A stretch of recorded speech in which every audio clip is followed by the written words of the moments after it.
The age-friendly community movement has emerged as a powerful response to the rapidly growing aging population. Although definitions of age-friendly community vary, reflecting multiple approaches and methods, many models highlight the importance of strengthening social ties and promote a vision that takes into account all ages. For example, Kofi Annan, who served as the 7th Secretary General of the United Nations, declared in the opening speech at the UN International Conference on Aging in 1999, "A society for all ages embraces every generation. It is not fragmented, with youths, adults, and older persons going their separate ways. Rather, it is age-inclusive, with different generations recognizing and acting upon their common interests." The World Health Organization and other international organizations further articulate this premise by defining aging as a lifelong process. We are all aging at any moment in our life, and we should all have the opportunity to do so in a healthy and active way.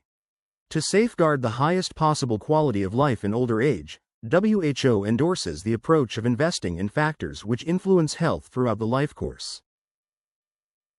In practice, however, the age-friendly community movement has focused primarily upon the needs and interests of older adults and their caregivers and service providers. In doing so, it has failed to gather enough data from youth and families about what produces good living conditions in a city or about opportunities for and barriers against working together with older adults. What accounts for this gap between vision and practice? One answer may lie in the common assumption of the age-friendly community movement that what is good for older adults is good for everyone. In other words, if the age-friendly movement succeeds in making communities suitable for older adults, those communities will then be suitable for all generations. While there are many shared interests among different generations, recent studies in the United States and Europe indicate that young adults and older adults differ in their voting patterns and attitudes more than at any time since the 1970s.